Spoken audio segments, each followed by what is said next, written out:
Hey guys, നമ്മളിപ്പോൾ ഉള്ളത് ഒരു കിണറിൻ്റെ അടുത്താണ്. ഈ കിണറിൻ്റെ പേരാണ് വെങ്കിടപ്പ ബാവി. കന്നഡയിൽ ബാവി എന്ന് പറഞ്ഞാൽ കിണറിനാണ് അർത്ഥം. ഈ വെങ്കിടപ്പ ബാവി ഉള്ളത് കനകഗിരിയിലാണ്, നോർത്ത് കർണാടക. ഇതിനെ പറ്റിയൊരു പഴഞ്ചൊല്ലുണ്ട്: കണ്ണുള്ളവൻ കനകഗിരി കാണണം, കാലുള്ളവൻ ഹംപി സന്ദർശിക്കണമെന്ന ഒരു പഴഞ്ചൊല്ലുണ്ട്. അത് ഈ സ്ഥലത്തിൻ്റെ പ്രാധാന്യം എടുത്തു കാണിക്കുന്നു. ഇത് 16-ാം നൂറ്റാണ്ടിൽ പണിയെടുപ്പിച്ചിട്ടുള്ളതാണ് ഈ കിണർ കേട്ടോ. വെങ്കിടപ്പ നായക്കറാണ് ഇത് പണിയെടുപ്പിച്ചിട്ടുള്ളത്. അതാണ് ഈ ബാവിക്ക് വെങ്കിടപ്പ ബാവി എന്ന പേര് വരാൻ കാരണം. പിന്നെ വേറൊരു പേരും കൂടി ഉണ്ട്, ലക്ഷബാവി എന്ന് പറഞ്ഞിട്ട്. 1,00,000 വരാഹമാണ്. വരാഹം ആ ടൈമിലത്തെ ഗോൾഡ് കോയിനാണ് പറഞ്ഞിട്ട്. 1,00,000 ഗോൾഡ് കോയിൻ വരാഹമാണ് ഇതിന് വേണ്ടി സ്പെൻഡ് ചെയ്തിട്ടുള്ളത്, ചിലവ്. അതുകൊണ്ട് ഇതിന് ലക്ഷബാവി എന്നും പേരുണ്ട്.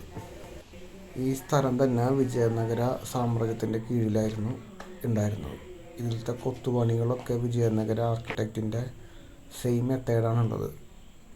ഇത് ഇവിടുത്തെ റാണിമാർക്ക് കുളിക്കാനുള്ളൊരു ക്യൂൻസ് ബാത്താണ്. ഇതിനോട് ചേർന്ന് കനാലുകളായിട്ട് കണക്ട് ചെയ്തിട്ടാണ് വെള്ളം ഇവിടേക്ക് എത്തിയിരിക്കുന്നത്, അണ്ടർഗ്രൗണ്ട് വഴി. ഇതിൻ്റെ 4 വശത്തും ഇറങ്ങാനും കയറാനുമായിട്ടുള്ള തുരങ്കങ്ങളുണ്ട്. ഞാൻ വീഡിയോയിൽ കാട്ടുന്നതുപോലെ. ഇതൊരു വാച്ച് ടവർ പോലത്തെ ഒരു സെറ്റപ്പാണ്, ബാൽക്കണി. ഇതിൻ്റെ മുകളിൽ നിന്ന് വെള്ളത്തേക്ക് ചാടാം. പക്ഷെ ഇപ്പോൾ ഇവിടെ ഒന്നും ഇത് ശരിയായ രീതിയിൽ മെയിൻറ്റെയിൻ ചെയ്തില്ല വേണമെങ്കിൽ പറയാം. ഇവിടേക്ക് വരാനായിട്ട് എൻട്രി ഫീസോ കാര്യങ്ങളൊന്നുമില്ല.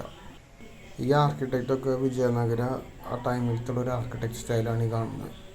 ഏകദേശം ഒരു 500 വർഷത്തോളം പഴക്കമുണ്ട് ഈ ഒരു കിണറിന്. ഈ സ്ഥലത്തിന് കനകഗിരി എന്നുള്ള പേര് വരാൻ കാരണം കനക മഹർഷി തപസ്സിരുന്നൊരു സ്ഥലമാണ്. അതുകൊണ്ടാണ് കനകഗിരി എന്ന് പേര് വരുന്നത്. അതിനോട് അനുബന്ധിച്ച് ഇവിടെ സ്വർണ്ണമഴയും പെയ്തിരുന്നു ആ കാലഘട്ടങ്ങളിൽ. അതുകൊണ്ട് സുവർണഗിരി എന്നും പേരുണ്ട്. ഈ സ്ഥലത്തിൻ്റെ പഴയ പേര് സുവർണഗിരി എന്നാണ്. ഈ വെങ്കിടപ്പ ബാവിയിലേക്ക് വരാനായിട്ട് പ്രത്യേകിച്ച് എൻട്രി ഫീസും ടിക്കറ്റും കാര്യമൊന്നുമില്ല. ഇവിടെ ഫോട്ടോ വീഡിയോ ആർക്കാണെങ്കിൽ എടുക്കാം. ഇവിടെ സെക്യൂരിറ്റി ഗാർഡ്സൊന്നുമില്ല.